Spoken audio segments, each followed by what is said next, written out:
You know, I love superheroes. They are these larger-than-life characters that we all look up to. Figures that stand for what's right. You get characters like Superman, Spider-Man, even Wonder Woman for all my beautiful ladies out there. Then of course, there's Batman, the protector of Gotham, the Dark Knight, the superhero who I'm going to be focusing on in this video. You see, superheroes aren't just these people that we look up to because they might look cool or have these awesome gadgets. Now that does play a part in it, yes. No, we look up to them because they make the tough choices. Whether it's Clark Kent missing an important journalist interview to go save a family from a burning building as Superman, or Peter Parker ditching his job and getting fired because he has to go stop an armed robbery as Spider-Man. Either way, they make these kind of hard choices every day, and they follow these certain rules as heroes. One rule in particular is that they don't take the lives of their enemies. And the hero that I feel encapsulates that rule the most is our Caped Crusader. Because for him, it's not just a choice, it's the core of his existence.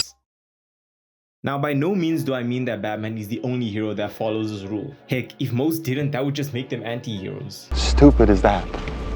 Let me tell you The hell with this. Guys like Superman and Daredevil had this rule for just as long as Batman, if not longer. But I feel Batman is a different case compared to all the other heroes. And it has to do specifically with his rogues gallery. You see, Batman has one of the most infamous rogues galleries in comic book history. And in all honesty, besides someone like Spider-Man, there is nobody that can match his array of villains. Guys like Scarecrow, the Court of Owls, Bane, the Penguin, Two-Face, just to name a few. And of course, the Agent of Chaos himself, the Joker. These guys are full-on psychos, murderers, criminal masterminds, and full-on provocators. And you see, his no-kill rule is there to frustrate these villains. To them, his rule is a weakness, but to him, it's a challenge. A challenge to these villains because they have to find other ways to test the bat. But this fortitude gets tested to the brink when it comes to the Joker. Joker is a thorn in Batman's side that he just can't seem to get out. He finds joy in making Batman suffer. Now, most may hear this and think, oh come on, this is just some dumb psychotic clown, right? Well, unfortunately, you're wrong. The Joker is one of the smartest minds you can find in comics. He's meticulous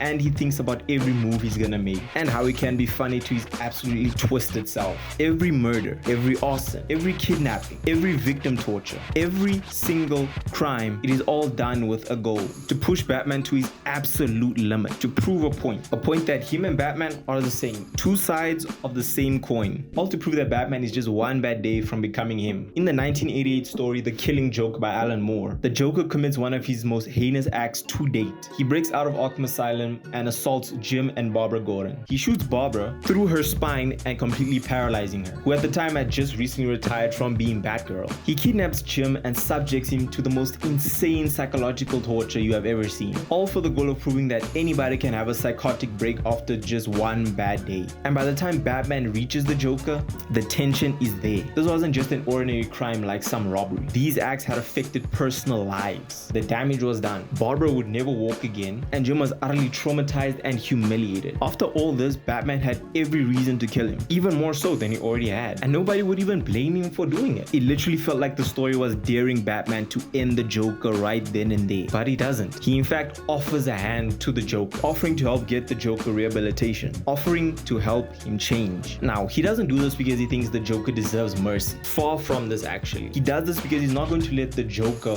or the world turn him into something that he isn't, a killer. There is a content creator by the name of King Lion, and he has made it very well known that he does not like Batman. He believes Batman is a coward for not ending the lives of his villains and get a chance to commit more heinous acts again and again. Now, I mean no disrespect to him by saying this, but I feel his way of viewing Batman is skewed. He views Batman through a very cold and morbid lens. He thinks that since these monsters, because at this point you can't even call them human, he thinks that since they've committed such horrible acts, there is no redemption for them and they should be put down permanently. And that's why I feel King Lion doesn't truly understand this core part of Batman. You see, the Batman only came to be because of killing. Bruce lost his parents at only 10 years old because of murder. That single act put Bruce on the path of becoming the Batman, a tool he uses to combat such injustices. And he does this not by killing, but by fear. He wants the criminals of the city to fear him. But more importantly, he wants the innocent people of Gotham to see Batman as a symbol of hope against the turmoil that they have to face on a day-to-day basis. But by killing, he's no different than the psychos he takes down. And this goes against the very thing Batman was created in the first place to fight against. The Batman is supposed to be a warrior against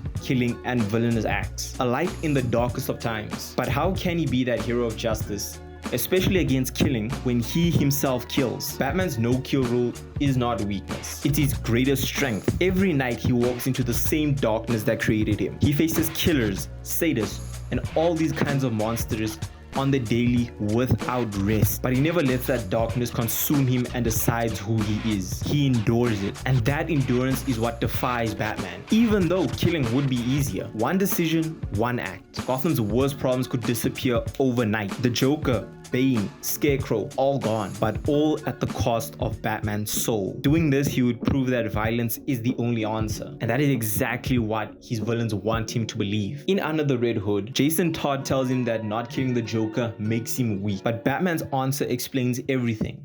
What, your moral code just won't allow for that? It's too hard to cross that line?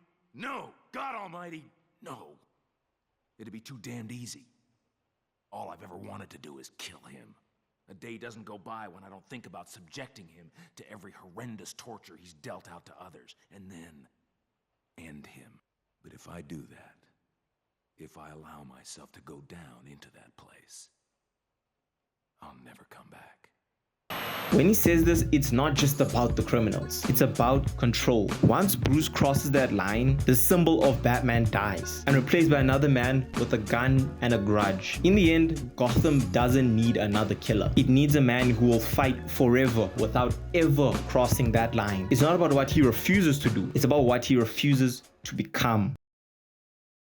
Okay, I hope you enjoyed that video. Now I know it's been a minute, but I promise you I'm gonna try and be more consistent with it. But if you enjoyed it, please like, comment, subscribe. Tell me your thoughts on the matter and what you think about this no-kill rule. To me, I feel like in this day and age, the world needs someone like Batman. Because when you see all the injustices happening left and right in the world, it needs a pillar of light. But that's all I gotta say for now. God bless you guys, and I'll see you guys around.